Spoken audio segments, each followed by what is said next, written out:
Hey everybody, this is Nate from WASD20, and I'm here today on location in my classroom during Winterim. Winterim is kind of our January term. It's 2 weeks, and we end first semester before Christmas break, and then we actually go into Winterim, coming back in January for 2 weeks. Students pick 2 half-day classes generally. Some of them go on trips, some of them do internships. So there's lots of different things going on. As for me, I teach a class called Video Games, History, and Critical Thinking. So I wanted to just tell you a little about that today and kind of do a tour of my classroom and yeah, show you some of the good stuff we've got going here. But I'll show you here, this is my Moodle site. History and Critical Thinking are the 2 areas of focus here. So yeah, students are, you know, I give a little lecture on history each day. We do a lot of critical thinking topics. Also kind of gotten pretty into the indie games just because one of the goals is for students to learn more about games they might not have heard of. And so try to cover some of the better indie games. And you know, that term indie game might be a little inaccurate because there are some pretty huge games that are indie games and there are a lot of small little games that aren't indie. So mixed feelings about that term, but yeah, there it is. So for example, today is about day 6 of the class, and you know, we're going to have some. We had a indie game of the day presentation yesterday on Journey, and we also learned about the 8-bit era yesterday. So I'm planning to start off today with students given a chance to play Journey on 2 PS3s I have, and then or play some NES. And then I got today a history of the first-person shooter, and then today's indie game of the day is Papers, Please, and we'll have a chance to play that. And then we'll get into History Lesson 4, which is the 16-bit era. And then we'll have some game time where students will be allowed to play 8-bit or 16-bit systems, and trying to limit them from playing too many other things, because if they had their choice, they'd be playing 4-player Halo, or over there's a GameCube. They'd be playing GameCube or Halo all day. So try to limit it a little bit. But yeah, let's go ahead and take a tour of the room. So this is the classroom here, and we're going to take a look at some specific consoles, eras, etc. as we go through. So let's begin. We're going to go over here first off to the Magnavox Odyssey. This is the Magnavox Odyssey 200. They released a couple versions, but the Magnavox Odyssey was the very first home console. So you can see here. The controls on this thing are very simple. This is the console and the controller. So we've got you know, movement for the paddle, and then you've also got English on the paddle, which let's see if I can actually hit this thing. There we go. Oh, English. Oh, okay. So anyway, a little wonky, but that's the Magnavox Odyssey. It's got a few different game modes. Next up, we'll go to the Atari here. This is an Atari 2600. I've got the lovely the wood grain here, and yeah, this thing is great. And I've got a bunch of games. Even got the original case. Well, not original case, but this case would, you know, hold the Atari on top and games and controllers underneath. So yeah, pretty stylish. Also with the wood trim there, very nice. And so here I've got Pitfall. This TV, by the way, a little wonky, discolored, but it works. There we go. Oh, down the ladder. All right, so anyway, you get the point. Atari 2600, great system, also known as the VCS.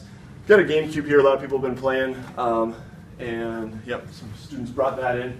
Over here, got another Atari and a GameCube. Then we've got N64, one of the best games for the N64 ever, Super Mario 64. Got Super NES games. Over here, got a original NES, and I'm having trouble getting these working. They're always a trick, but I got some pretty good games here. Zelda, Dr. Mario, and there now is, I think, what is that? Super Contra. Nice. Over here, this relic, the Super NES with Mario Paint, people. Check this out. It has a mouse. You can draw things. And so, yeah, I pulled this one up just for the gimmick factor. stamps. All right, so anyway, that's a fun one. Got a bunch more games here. Mario Kart, Mario All-Stars, Donkey Kong Country, lots of good ones. And, but yeah, that mouse, pretty ridiculous. Then we've got projectors here. I got 3 projectors throughout the room. And this one here is hooked up to an Xbox right now, original Xbox. Some kids were playing Halo yesterday, Star Wars Battlefront. And I've got a PS2 as well, actually a PS2 Slim. I was kind of late to the PS2, so I got the Slim, one of the smallest consoles ever here. And got a bunch of PS2 games. Student brought these in, and then the rest are mine here. So yeah, lots of PS2 games. Even, what is this, PS1? Oh yeah, Final Fantasy VII.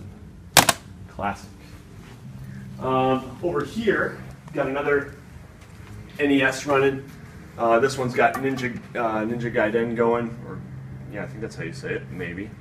Got a Sega Genesis I'm borrowing from my brother-in-law. I haven't hooked it up yet, but I'm going to be hooking that up later today as well.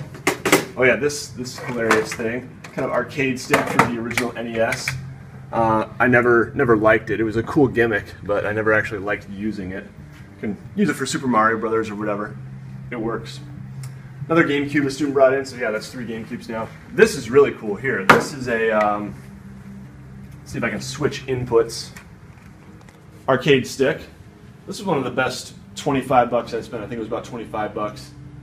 And it's got Pac-Man. Oh, looks like it's struggling a little here. Pac-Man, Galaxian, Rally X, Dig Dug, and Bosconian. So yeah, just some really great games all on one stick. I think you can get these still. I highly recommend them. They're a lot of fun. You can hook them up to even your big flat screen TVs. Have a blast. Then up here, I'm going to hit the lights actually. Got my PC hooked up. Maybe we can.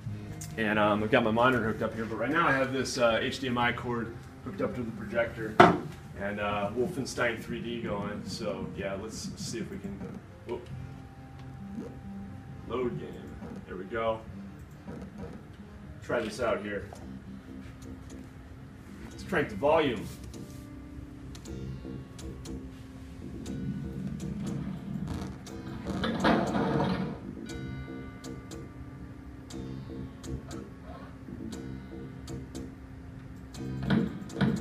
Oh. Yeah. Well, the first-person shooters here. Arguably the first secret right there. See, I still remember the secrets. It's amazing. BJ Blazkowicz blasting through the Nazis. So anyway, great little game. One of the first I played. I remember when I played it, I originally played keyboard only. I don't even know if I had a mouse back then. But yeah. Let's see, what else we got? Here we go. Okay, so emulators here. Hooked up to these old Dell laptops. So I've got Mario Brothers and got these USB controllers that you can hook up to. These are Super NES style. You can get NES style, you can get GameCube style, you can get all kinds of them. But you got the original Super Mario Bros. Here. Ah! Which I'm terrible at. So anyway, got lots of NES ROMs. Over here I've got actually Commodore. On these I've got Atari, Commodore 64, NES, and Super NES. This one's Commodore. Classic game here, the text adventure Zork. So, yep, there's a small mailbox here. So of course you open the mailbox. If we head across the hall here, we can go take a look at the other room. Now I do have a MacBook Pro that hooks up via Apple TV to this projector here. So I have Steam on my MacBook and we were playing some games on this projector, which is pretty cool. We got built-in speakers up here. So that works out really well. And I got a controller to a 360 controller that we can use on both computers. So that's been nice. Here we've got Xbox 360 hooked up to this projector. Some Borderlands 2 going on right now. These fine students helping me with filming this. We're playing it during their break here. And then right here we got my PS3 from home. And got a bunch of downloaded games, but we also got, just all my games here. Almost all my games. So, yep, that's just a look. Oh, I guess we have another projector there, and I'm hoping to get something hooked up over there later today. perhaps the Super NES or Nintendo 64. We'll see. So yeah, that's the tour. Thanks for joining me. A couple books that have been very informative and helpful for me as I'm teaching the class here.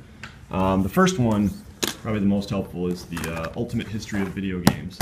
This is just kind of the best, widely regarded as the best book on video game history. And it's a pretty massive tome of wisdom.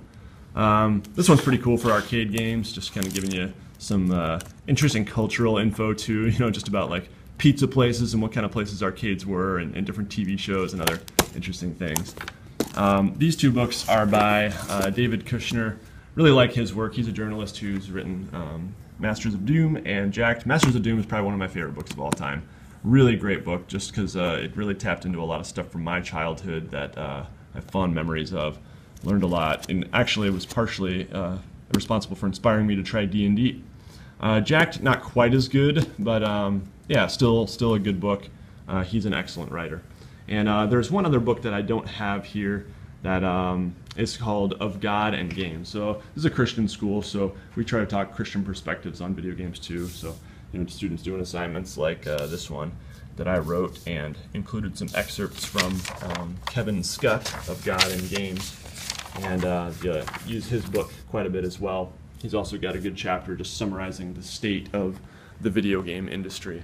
That's been very helpful and gives a good summary for students. So, yeah, that's a little more about the content. All right, so thanks for joining me, everybody. This is my history classroom that has been transformed into video games. And yeah, again, if you're a teacher or someone who is interested in learning more about this class and what we do here with Winterim, I'd love to answer your questions. Just reach out to me in the comments or message me. All right, everybody take care. Until next time, happy gaming.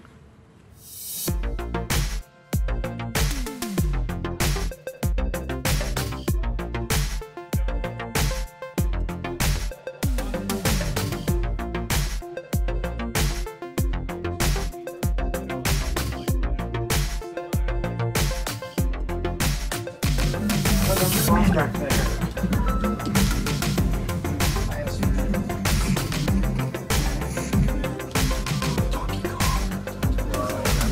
Terrifying.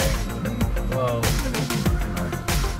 Taking a look at it. See him punch him out?